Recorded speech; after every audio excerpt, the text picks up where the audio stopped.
Les clients, toujours les clients. On va encore parler des clients aujourd'hui.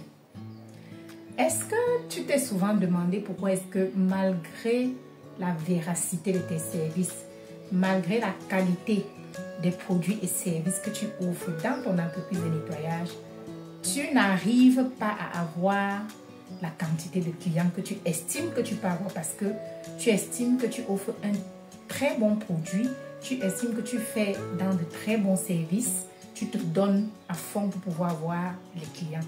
Mais malgré ça, ça ne suffit pas pour que tu aies les clients que tu veux. Dans la vidéo d'aujourd'hui, je vais t'expliquer pourquoi est-ce que on ne peut pas avoir tous les clients qu'on veut. Dis-toi que dans un business, si tu as 10 personnes qui sont devant toi, sur ces 10 personnes, tu vas présenter ton produit ou tes services.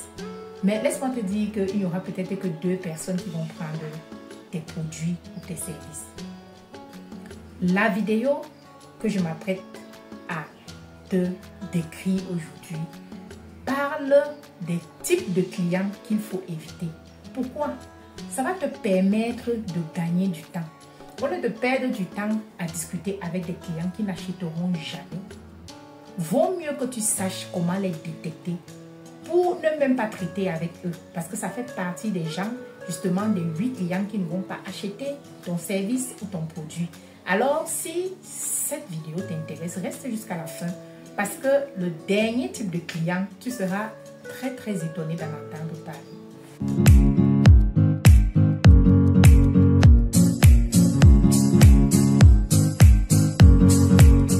Bonjour et bienvenue à Parlons de nettoyage. Si tu viens d'arriver sur cette chaîne, je m'appelle Liliane Epouti, je suis directeur général d'une entreprise de nettoyage basée au Cameroun. Nous officions beaucoup plus dans les villes de Yaoundé et de Douala.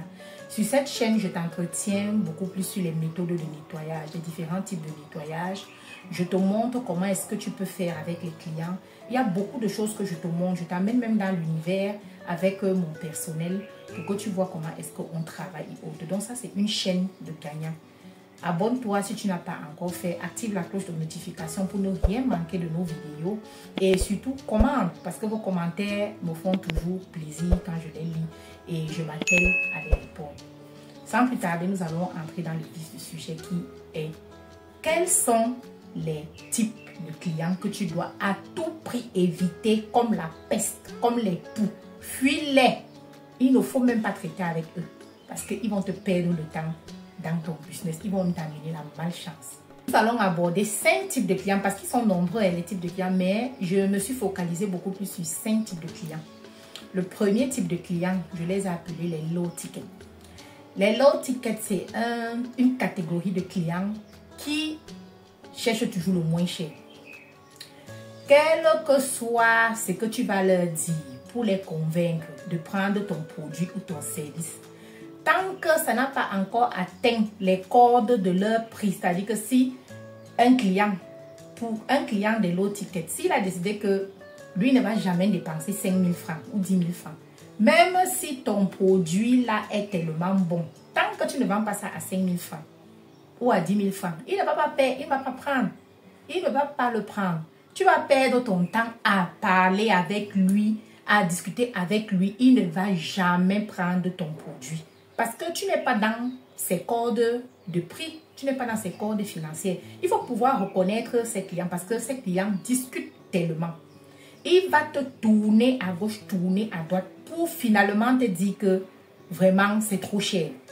Et ça, il te le dit peut-être que quand tu es déjà à la peut-être 5e conversation avec lui. Donc, imagine tout le temps qu'il t'a pris pour qu'il te dise que c'est trop cher. Alors que tu lui as montré les facéties de ton service et de ton produit. Donc, à éviter les low tickets. Deuxième catégorie de clients à éviter, les clients hésitants. Certes, vous allez me dire, oui, tous les clients sont hésitants. Oui, tous les clients sont hésitants parce que tu ne peux pas vendre un produit de but en blanc à quelqu'un ou un service. Si quelqu'un te contacte, ce n'est pas seulement parce qu'il veut déjà acheter ton produit, mais peut-être qu'il veut en savoir plus et autres. Mais il y a une limite à cette discussion. Il y a des clients qui sont tellement hésitants qu'ils ne vont jamais prendre tes produits. Regarde, tu as un client qui a tenu une première conversation avec toi. Tu es sûr que vous êtes quand même allé à un certain niveau de la conversation. Il revient avec la même conversation. Il te repose encore les mêmes questions. Tu réponds encore aux mêmes questions. Peut-être 2 semaines après. Après, il revient encore. Il vous recommencez sur le même sujet. Tu lui donnes les mêmes réponses. C'est-à-dire qu'il est hésitant. Il te dit, bon, je reviendrai vers vous. Il revient vers toi, mais il te pose toujours les mêmes questions. C'est un client hésitant. En fait, c'est un client... Il va peut-être donner,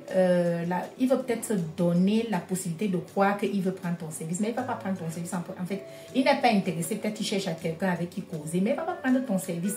Ce client, il faut éviter. Et comment est-ce que tu fais pour éviter ce type de client? C'est que à la 3e relance ou bien à la 3e conversation, la 3e fois qu'il vient vers toi et qu'il ne prend pas ton produit, ça veut dire qu'il ne va jamais prendre ton produit. Ne cherche même plus à le closer, ne cherche plus à le convaincre, il ne va pas prendre ton produit. La 3e catégorie de clients à éviter, ce sont les clients rois ou les clients belliqueux. Il y a des clients vraiment, je ne sais pas, on va les appeler même aussi un peu mal polis ou impolis. C'est-à-dire, ils tombent sur ta communication où tu présentes un produit ou un service que tu offres ou que tu vends. Alors, il t'appelle ou bien il te contacte. Et seulement parce que tu lui demandes que est-ce que vous pouvez reprendre votre phrase, je n'ai pas bien compris. Mais le gars va te crier dessus. Le gars va te gronder parce que tu as osé lui demander de se répéter. C'est normal. Si tu n'as pas compris la demande d'un client, tu lui demandes avec politesse, s'il vous plaît, est-ce que vous pouvez répéter votre phrase parce que je n'ai pas bien compris ce que vous avez précédemment dit. Non, il y a des clients tellement belliqueux. C'est-à-dire, tu as l'impression que il te connaissait avant et en fait qu'il est venu régler ses comptes avec toi. Et il y a des clients tellement rois. Le gars est accroché sur son piédestal là-bas et il pense que tu dois le oindre du bout de cheveux jusqu'au bout des ongles là-bas pour lui donner de l'importance. Il faut refuser ce genre de client. Parce que vous n'irez pas loin avec ce type de client. Il va vous traîner par le bout du nez. Il va vous imposer sa façon de faire. Il va vous dire que vous n'allez plus marcher selon votre éthique. Vous n'allez plus faire votre service selon votre éthique. Mais selon ce qu'il va venir vous imposer. Et laisse-moi te dire que la plupart de ces clients, ils ne payent pas bien. Parce que autant il est belliqueux d'entame de jeu, autant même quand il voudra vous payer votre service, il ne va pas le faire. Il va commencer à inventer des choses pour ne pas pouvoir vous payer. Fuis ce type de client. Le 4e type de client, ce sont les clients qui demandent les crédits. Mon cher ami, quand tu ouvres ta société de nettoyage, là, tu as aussi pris les crédits. Parce que si tu as pris les crédits, dis-moi, moi si je m'avais, là où tu as pris le crédit, on me donne le crédit. Il n'y a rien à crédit lorsqu'on offre les services et les produits. Parce que les sociétés que vous voyez qu'on crée là, c'est d'abord des investissements que tu fais. Il faut que tu aies des appareils. Il faut que tu aies des produits et autres. Bon, dis-moi maintenant, un client vient vers toi. Il te dit, viens me faire mon service à crédit. Je vais te payer après. Et puis toi, tu vas le faire à crédit. Qui a payé tes produits? C'est même ton déplacement pour partir travailler chez le client. Qui a payé ce déplacement-là? Tes appareils et autres. Les impôts que tu payes pour ton entreprise. Qui va les payer? Une prestation doit être comptabilisée au moment même où elle est faite. Et elle doit pouvoir couvrir les charges qu'elle a engendrées. Tu ne peux pas prendre les gains d'une autre prestation pour venir couvrir ce qu'une seconde prestation a créé. Non, mon ami, c'est que tu vas fermer. Tu vas fermer. Ça, c'est le type de comportement qu'il faut fuir. Quand tu fais le business, il faut que tu montres au client comment est-ce qu'on paye tes prestations. Nous, par exemple, à Catalyst, pour notre cas, quand on a par exemple des prestations d'après-chantier ou bien de nettoyage ponctuel des domiciles, quand c'est grand, quand la facture est quand même conséquente, qu'est-ce que nous faisons?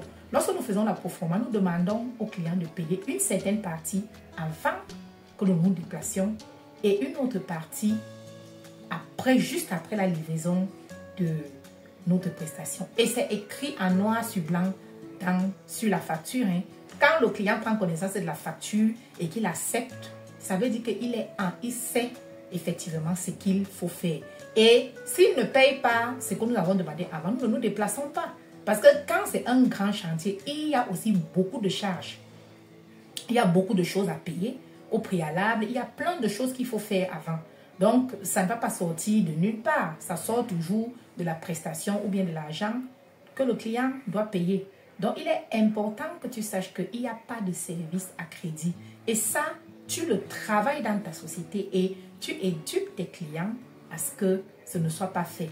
Je vais encore te raconter une autre petite histoire. J'ai eu un client comme ça qui m'a contacté. Il voulait un nettoyage de son domicile. Il venait de prendre un appartement et il voulait le grand nettoyage. Nous sommes partis avec le personnel. On a regardé, j'ai fait la facture pro forma et autres, je lui ai envoyé. Il a un peu discuté, vraiment légèrement, toutes les factures se discutent.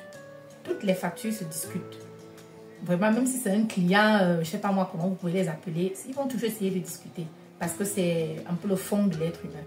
Il a discuté un peu et puis nous nous sommes entendus. Maintenant, le jour de la prestation, enfin la prestation, il devait payer la partie, les 70% d'avant la prestation, il ne les paye pas.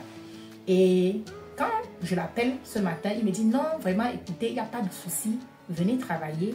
Lorsque vous allez arriver, je vais vous payer vos 70% d'avant. On arrive, vous savez, quand vous arrivez, vous n'avez pas commencé à une grande personne, oh, payez-nous, bon, on laisse tomber. On arrive, on commence. Erreur, hein, c'est une erreur.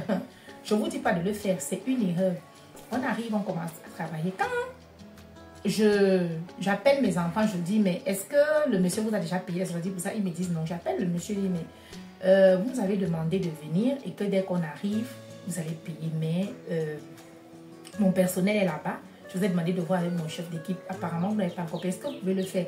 Non, vraiment, madame, je suis sortie. Quand je vais revenir, je vais le faire. Je vais même payer toutes vos prestations, je vous assure. Nous sommes partis de là. Le monsieur n'a rien payé. Ni le montant d'avant, ni le montant de la livraison de la prestation. Pour que nous entrions en possession de notre argent, il a fallu que j'use des stratégies que vous ne pouvez même pas imaginer. Et ça m'a pris beaucoup de temps. Ça m'a pris énormément de temps parce que c'est de l'énergie supplémentaire que j'ai utilisée pour entrer en possession de mon argent. Donc, il faut faire très attention. Il y a des gens comme ça. Mieux rater la prestation que de ne pas être payé. Vaut mieux dire au client que, bon, comme je n'ai pas reçu l'argent, si vous n'avez pas reçu l'argent la veille de la prestation, ça veut dire que le client ne va pas vous payer. Hein. Et il faut toujours vous rassurer que, avant que la nuit ne tombe, la veille de la prestation, que le client vous ait déjà payé. Sinon, annulez cette prestation. Annulez-la. Annulez cette prestation. C'est une prestation qui ne va pas marcher. La 5e catégorie des clients à éviter. J'ai eu affaire à ça.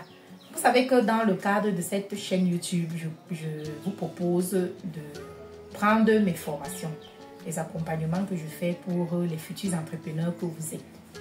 Alors, c'est dans ce cadre que j'ai été victime d'une supposée arnaque. Bon, la chance, c'est que je suis quand même assez au taquet. C'est-à-dire, quand je cause avec un client, je cherche toujours le petit truc qui ne va pas. Et avec ce monsieur, je l'ai un peu laissé aller jusqu'à un certain niveau, mais de prime abord, j'avais déjà senti que c'était un arnaqueur. C'est une catégorie très dangereuse, la catégorie dont je vous parle ici. Parce qu'ils peuvent vous annuler tout votre business. Il suffit d'un clic. Et vous finissez comme ça, là, votre entreprise tombe à l'eau, comme ça, comme les blagues, je vous assure, mes amis. Je vous raconte ça rapidement. Voilà le monsieur qui me contacte. Il veut prendre ma formation, il veut prendre l'accompagnement. Je dis, ok, il me contacte d'un pays voisin. Je ne veux pas citer, il va se reconnaître parce que je sais qu'il me suit. Alors, il me contacte, il me dit qu'il veut prendre la formation. Je discute avec lui pendant un certain moment. Comme je vous dis souvent, c'est sur moi-même que vous tombez.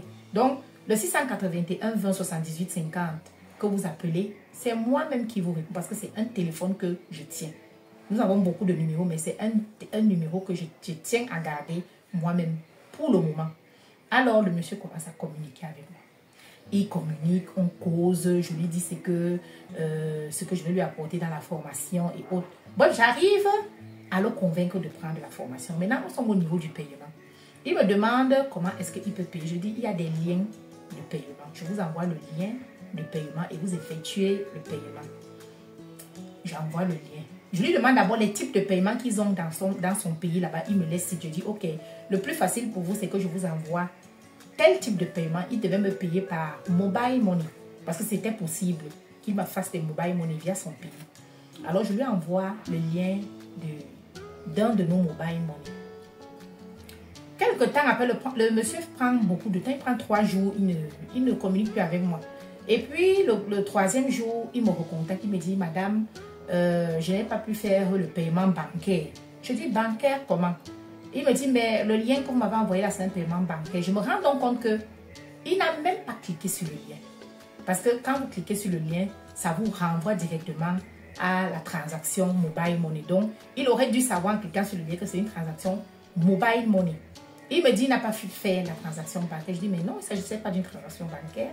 C'était plutôt en mobile money. Ah, ok, d'accord. Est-ce que vous pouvez donc maintenant, comme je ne peux pas faire la transaction mobile money, est-ce que vous pouvez peut-être m'envoyer votre lien bancaire? Je dis, mais tiens. Ce monsieur commence à m'inquiéter. Il m'a d'abord dit qu'il ne peut pas faire la transaction bancaire dans nos conversations. C'est pour ça que je lui ai envoyé le lien mobile money. Maintenant, quand je lui ai envoyé le lien mobile money, il me dit qu'il fait la transaction bancaire. Je lui ai dit, mais non, je ne peux pas recevoir des transactions bancaires pour le moment dans ce business. Donc, si vous ne pouvez pas faire par mobile money comme nous avons prévu, voilà encore d'autres procédés que je vous propose et autres. Je lui envoie d'autres procédés. Le lendemain, j'étais déjà en alerte. J'étais déjà vraiment en alerte. Alors, le lendemain, j'entre dans mes liens. Et puis, je vois que quelqu'un a essayé de me hacker. A essayé de hacker mes liens. À la même heure où je causais avec le monsieur la veille, quand je regarde l'heure à laquelle le hacker a commencé à essayer de forcer les portes de mes types de paiement et même de mes réseaux sociaux, parce qu'il a essayé de me hacker sur Facebook, il a essayé de me hacker sur tous les réseaux sociaux sur lesquels Catalyst est, sur lesquels nous communiquons. Il a essayé de me hacker. Mais malheureusement pour lui, c'est tellement bien sécurisé qu'il n'a pas pu. Parce qu'on me renvoyait les messages qu'il y a tel endroit, on a essayé de vous hacker à telle heure, il y a tel endroit. Donc, il a essayé de me hacker, le monsieur. Il a essayé de me hacker et on me montrait bien la position de là où le hack sort. C'était la position de son pays.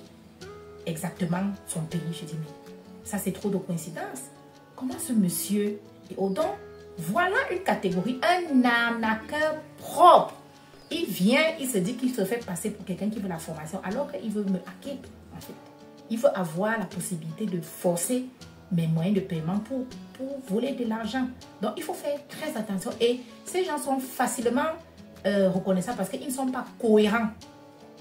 Ils ne sont pas cohérents lorsque vous causez avec eux et que la communication évolue. Vous allez vous rendre compte qu'ils ne sont pas du tout cohérents. Si tu es resté jusqu'au bout de cette vidéo, ça veut dire que tu as aimé. Et cette vidéo vise à te faire gagner du temps. Parce que si dans les 5 catégories là, pour convaincre un client, c'est compliqué. Un client même qui va te prendre tes services et tes produits, c'est très compliqué de convaincre un client. Alors, si le client que tu dois convaincre se trouve dans une de ces 5 catégories, tu ne vas pas avoir de clients. En fait, tu vas passer plus de temps à parler, plus de temps à expliquer qu'à gagner un client. C'est pour ça qu'il faut que tu sois capable de les reconnaître. Les explications que j'ai données dans la vidéo peuvent t'aider à les reconnaître. Comme ça, dès que tu les reconnais, en fait, tu joues la politesse, mais en fait, tu ne vas plus prendre le temps de leur répondre. Tu comprends un peu? Tu joues de la politesse parce que tu ne vas pas leur dire, écoute, j'ai détecté que tu es ceci, tu es un arnaqueur, tu es un client roi, tu es un low ticket, tu es ceci. Non, tu ne vas pas le lui dire, mais tu vas à ton niveau déjà savoir que ça, c'est l'un des types de clients dont Madame Catalyst nous a parlé. Alors, vraiment, je ne vais pas prendre plus de temps que ça à parler avec lui.